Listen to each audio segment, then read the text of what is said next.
Well, it's that time again. A time where a new show in the Game of Thrones universe comes out, captivates everybody, and reminds us all what it is to be a fan of Game of Thrones. Epic battles, gruesome and tragic character deaths, big reveals, and in the case of A Knight of the Seven Kingdoms, a whole lot of vomiting.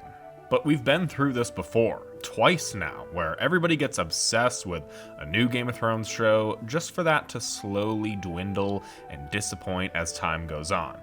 But hey, that's a conversation for the future. For now, Season 1 of A Knight of the Seven Kingdoms is here, and it was in all ways great.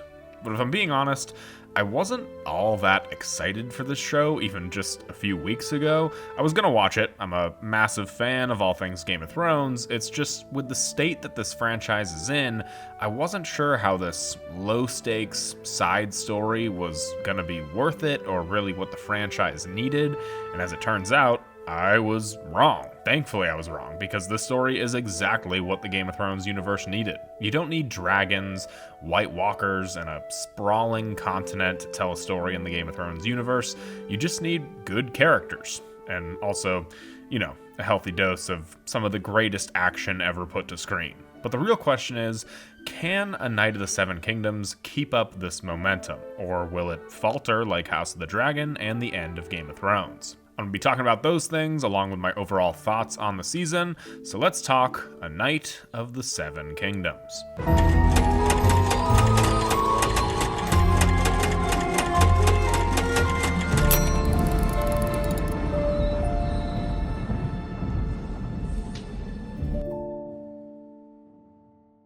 Hearing that the season was made up of 6 half-hour episodes didn't exactly help with the hype surrounding the show. That just didn't seem like enough time for a story in the Game of Thrones universe to breathe and to resonate with people, because compared to the other shows, you're getting almost 7 hours less of story. However, this is a much smaller scale story than that of Game of Thrones or House of the Dragon. There didn't need to be more time to tell this story, and that was apparent across these 6 episodes. The show immediately made me think of the first season of The Mandalorian, a much smaller scale story that had bigger implications on the universe, told across several half-hour long episodes. And while they might seem different on the outside, the core of their stories are actually very similar. We follow a very ordinary character making their way through the world when they stumble upon a small but very important character. This small character and the protagonist quickly form a bond, but they end up getting themselves in a very tricky situation, and despite their hardships over the course of the season, the two of them ultimately end up sticking together, ready for another adventure at the end of the season. It's not exactly groundbreaking. In fact, grown man taking care of young child is a very popular story nowadays, but it's simple and effective, and A Knight of the Seven Kingdoms puts its own unique spin on that story.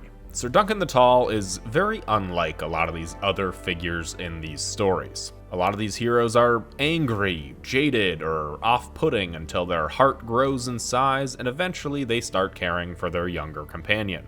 Dunk isn't like this at all, even when he tries to be. Very early, we see that the hedge knight that Dunk was squiring for, Sir Arlen of Pennytree, wasn't shy to hit or punish Dunk if he got out of line. When Dunk meets Egg, he threatens to do the same thing to him, because that's what he's known a knight to treat a squire like for his whole life, but I think Egg, the audience, and Dunk all know that he would never actually harm Egg. Dunk is a pretty awkward person. He's in a whole new world, pretending to be a knight himself, and above all else, wants to be a good and honorable knight, and overall just a good person.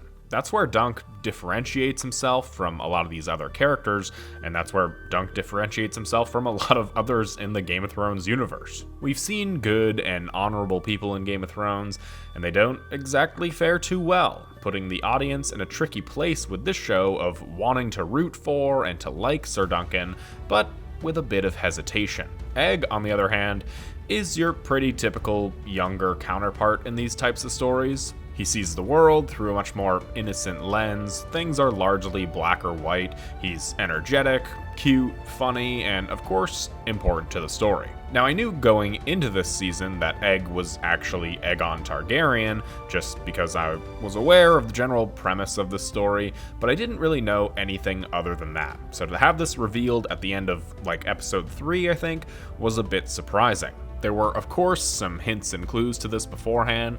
Going back and rewatching the season again gives you a whole different perspective. Egg wants to leave as soon as House Targaryen arrives at the tournament. He knows that one of the Kingsguard's father owns half the crabbing fleets in Westeros, moments before the reveal where Dunk and Rhaemon are talking about all the Targaryen children, but pausing right before they get to Aegon because he walked in the room. There's a lot of moments like this in the first 3 episodes. And of course, the heart of this story and this show is their dynamic. A dynamic that grows pretty quickly, and because Dunk isn't the angry or jaded type, this relationship grows pretty organically and unashamedly. By the end of the season, it turns out that 6 half-hour episodes was plenty enough to care about both of them, but also enough to care about a variety of others. And speaking of others, let's talk about the side characters. Like I just said, there wasn't a whole lot of time in this season, about 3.5 hours in its entirety, and when you think of it that way, there's actually a great amount of characters in this season. Lionel Baratheon, Baelor, Mycah, Aerion, Daeron, and Valar Targaryen, Steely Pate, Sir Robin Rysling, Sir Humphrey Harding, Sirs Rhaemon and Steffon Fossaway, Tansel, Sir Arlen of Pennytree, among several others. That's a lot of characters for 3 hours. Yet with each character I just named, you can probably give me a general idea or moment that you remember that gives you a concrete idea about how you feel about them. Lionel Baratheon is probably the biggest side character, or at least one of the bigger ones. For one, we are aware of House Baratheon more than a lot of these other houses, which immediately grants him some familiarity, but we're also introduced to him in the first episode, where his dancing steals the scene. He's the character that brings Dunk out of his shell a bit. We see the two of them bantering and dancing and drinking together.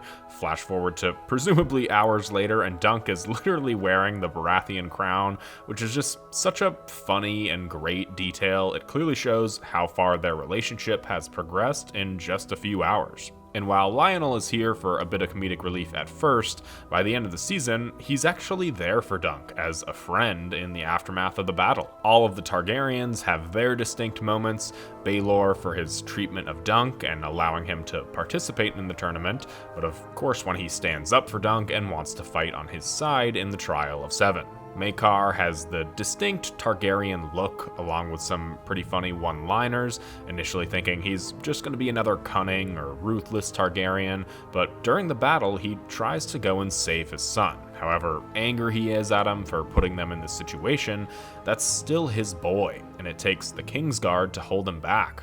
In the finale, we see how grief-stricken he is by the result of the battle and at his own actions during the battle.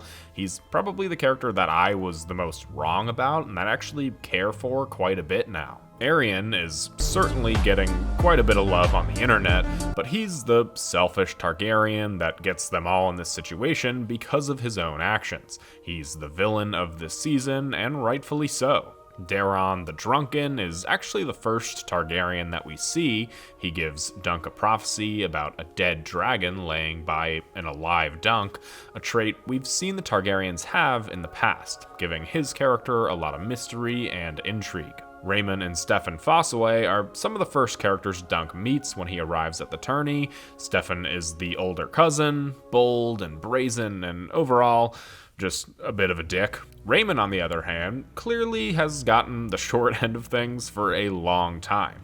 He's a bit shy on his thoughts until he warms up to Dunk, but he has something that his cousin does not: honor and bravery. While we think he stands absolutely no chance in the fight, he actually beats the ass off his traitorous cousin and saves Dunk's life in the process.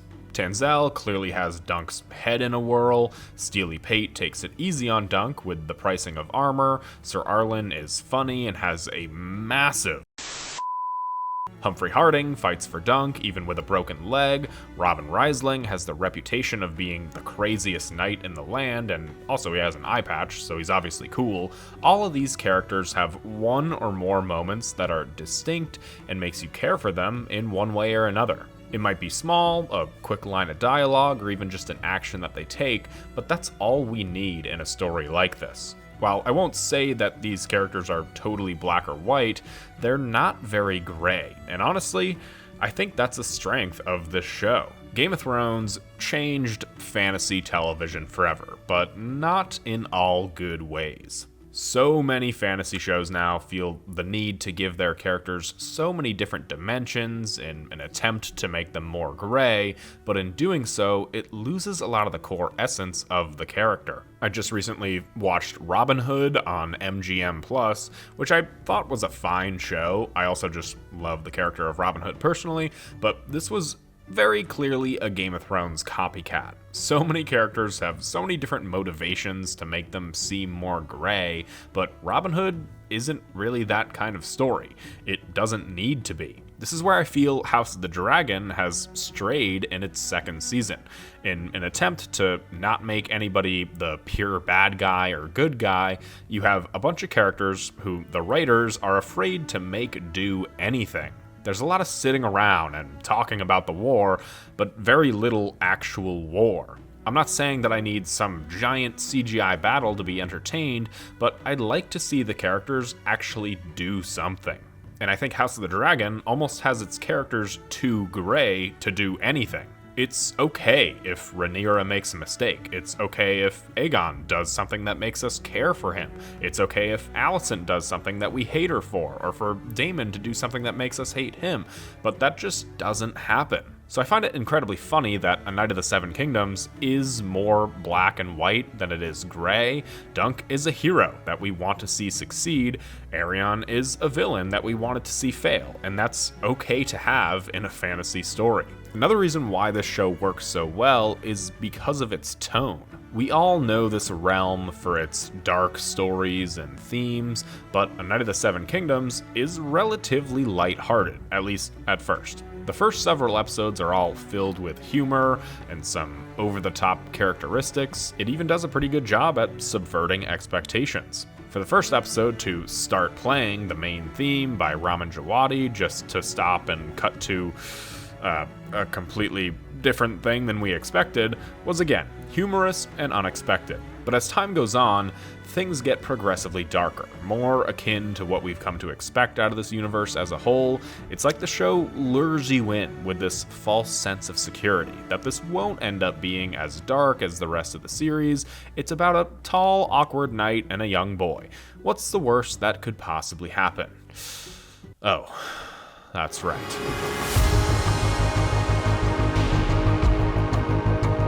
Episode 5, titled In the Name of the Mother, proved once again that Game of Thrones is king of medieval battle scenes. This episode was beautiful and brutal in a way that I haven't really seen or felt since Battle of the Bastards back in 2016. This episode was so great, in fact, that it threatened to overtake Breaking Bad's 10 out of 10 IMDb episode, so it was review bombed by all those petty Breaking Bad fans, and in retaliation, there's been a flood of petty 1-star reviews to Breaking Bad's IMDb rating, bringing it down from a 10 out of 10 to a 9.6 as of the recording of this video. It's genuinely one of the funniest things I've seen happen on the internet in a really long time. Now, there is a good amount of people who didn't like the flashback portion of this episode, and listen, I get that. As a certified flashback episode hater, anytime there's a flashback in any show other than like Lost, I immediately get frustrated and a bit uninterested. But even saying that, I thought this flashback was great. Another title this episode could have used was Mommy Issues. Dunk the Small here has his friend Rafe. They clearly have a brother-sister dynamic and are looking to get out of Flea Bottom, but Dunk might want to stay just in case his mother ever comes back for him. Before the fight, Lionel remarks to Baelor about how he must have been his mother's favorite, which is unfortunate because nobody fights better than somebody who wasn't their mother's favorite. And this ends up having a bit of a double meaning to it. Baelor ends up losing the fight at the hands of his brother Maekar, and Dunk, whose mother seemingly abandoned him, ends up winning the fight, not because of his training or his size, but because of his heart, because of his background and strength to continue on. As the actor for Dunk, Peter Claffey, says, Sir Duncan the Tall couldn't beat Arion, but Dunk of Fleabottom could. That's the point of this flashback, to show us how strong Dunk has been from the very beginning, and to bring everything full circle in meeting Sir Arlen and having him say, "Get up." This single scene, this single line makes this entire flashback portion worth it. Sir Arlen's "Get up." has been my vocal stim for the past few weeks. I'm laying in bed too long. "Get up." I'm out of Doritos on the couch and need to go and get more. "Get up." I haven't been to the dentist in years and worry about how many cavities I might have. I guess it doesn't work for everything. Now, the battle itself is great. It's brutal and tragic and entertaining, and I think it perfectly toes the line between realism and fantasy. With each hit landed on Dunk, and there's quite a lot of them, it's like you can feel it yourself. Watching him get impaled in the opening charge and then knocked to the ground almost instantly, you're reminded that, oh, right, this is Game of Thrones. And it is a bit unrealistic that he even survives this, much less gets back up to fight, but it also made the stakes of this fight feel much graver than anything. And I think this whole fight is given enough time on screen. I saw a few comments of people saying that it was too short and that the entire episode should have been the fight, but I don't really think it needed to be. Like I said, this toes the line between realism and fantasy, and I don't know if you guys know this, but people in full armor tire out almost instantly. This isn't Elden Ring, where the most maxed out armor wins and you can roll around your enemy's attacks. This armor is heavy. I went to an armored MMA tournament a little while ago, and after like a minute of trading blows, these people are absolutely drenched in sweat and completely exhausted. If anything, this fight is still a bit unrealistic because of how long it is. Another complaint is that this is almost entirely from Dunk's point of view, and I can see that argument. I think some things like seeing Daron get unhorsed and just lie there would have helped, and even seeing the Kingsguard's faces and remembering that Dunk met them would have been a nice reminder and raised the stakes a bit more. But I think that ultimately there's an appropriate amount of other things that we see while still keeping the fight chaotic. We see Raymond Fossaway save Dunk from Arion and absolutely body his cousin. Look at Randy Orton slithering. Watch out, watch out, watch out! Some other fights as Dunk looks around at them, and even the moment that Maekar delivers the killing blow on his brother. And the choreography for all this is incredible. If you look at the background of all these scenes, they're not just like running around them because it's not in focus for the audience, they're still fighting, and it's all been very well choreographed, which makes me think that perhaps this battle wasn't initially from Dunk's point of view, and there is a cut out there where we see a lot of other points of view as well.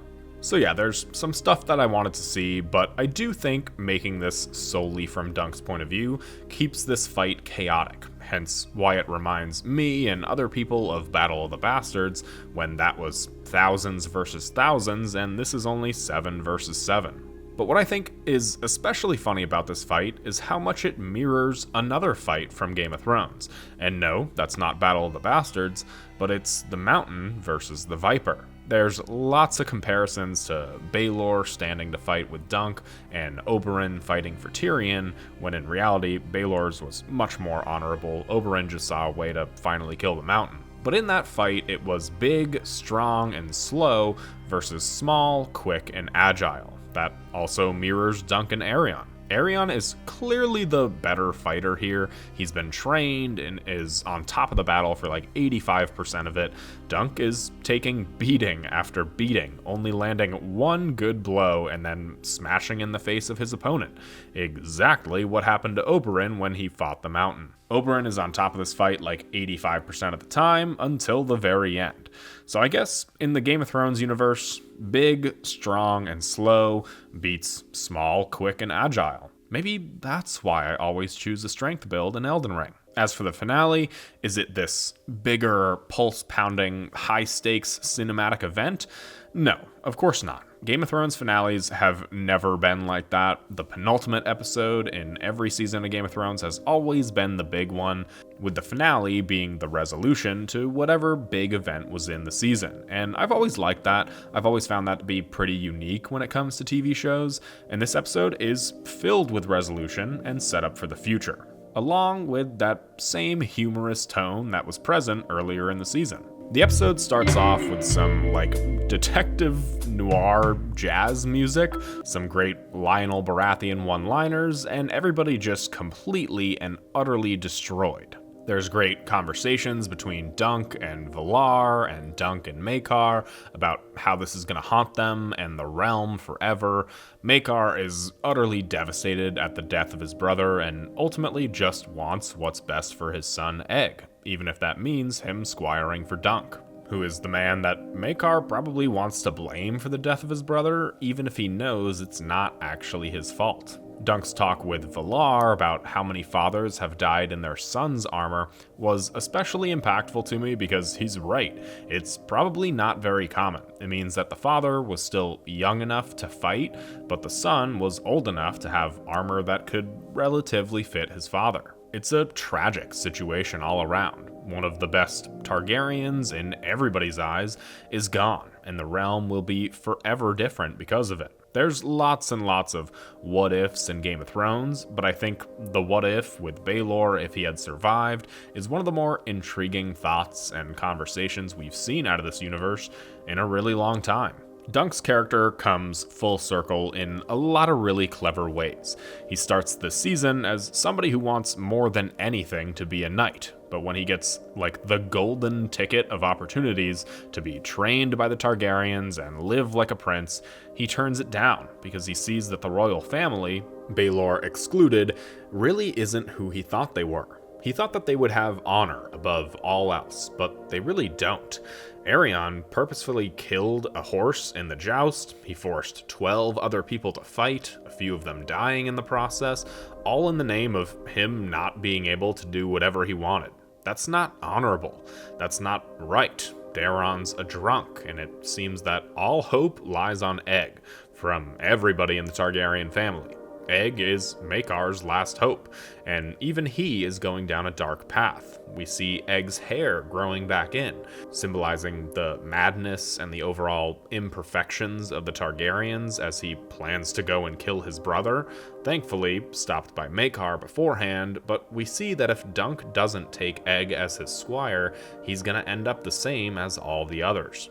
Dunk initially says he's done with princes and this lifestyle, but after talking with Daeron about how Egg too will be corrupted eventually, he changes his mind and says he'll let Egg be his squire, but only under his terms. Maekar initially declines, saying that he's literally the last hope that he has, but apparently gets over this and sends Egg to meet Dunk, only for the audience to realize that wasn't the case whatsoever. This is a funny bit to end the season on, but I actually don't like it that much. I think it takes away from Maekar's character. If he had sent Egg to Dunk willingly, it would have shown that Dunk's words resonated with him after seeing the actions of his last son. But this just ultimately takes away from that and takes away from the character development of Maekar. But Dunk takes Egg as his squire, the two of them planning on where to go in the 9 kingdoms, as Dunk finally lets go of Sir Arlen, going to make his own path instead of going where Sir Arlen would. It's a beautiful ending, and really sets up an endless amount of possibilities for both where the show could go and where these characters could go. Sure, there's some more books to go off of, but this is George R.R. Martin, so of course those books aren't finished. But if each season is going to be more of this self-contained adventure, I actually have a bit more faith in the showrunner and the writers to be able to come up with more stories from the ideas that George gives them. With David and Dan and the ending of Game of Thrones, I think they took what are clearly George's ideas, but scrambled them to the point that it doesn't even fit the overall story.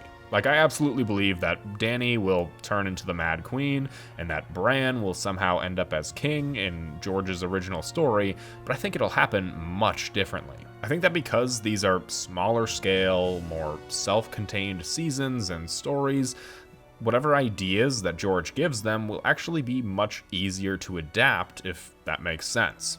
Or who knows, maybe history will repeat itself again, and we're going to be doomed to have an underwhelming subsequent season and a terrible final season. At least Egg's actor is giving us an idea for where the story goes, even if George isn't. We know from George. We don't know if that is exactly what happened. We know Dunk survives, but we don't know if Egg survives yet. All in all, I loved this show, and I think I loved this show so much because I wasn't expecting to love it. I was expecting to like it, maybe just binge this first season when it was all out, but I'm actively looking forward to this second season, more so than House of the Dragon, more so than any other spin-off, because the roots of this show just work. It's simpler, it's character-focused, and it's overall just an excellent season of television. I'm going to give A Knight of the Seven Kingdoms Season 1 a 9.2 out of 10. What are your thoughts on this season? Are you excited for more of the story and more of Westeros in general? Let me know in the comments below. And now I know I've made 2 videos on Game of Thrones in the past, one on Season 1 and another on Season 2, and I planned on making a video for each and every season, but those videos didn't end up doing that well until they randomly, like, months later started doing well. So if you're still watching this, please let me know in the comments if you want to see that format continue, or if you want me to kind of redo those videos in a 2-part series. The first video would be covering seasons 1 to 4, and the second video seasons 5 to 8, kind of like my Westworld videos. I definitely plan on doing more Game of Thrones stuff soon, so let me know. Anyways, thanks for watching. Thanks to my channel members, you guys are the best, and I'll see you all in the next one.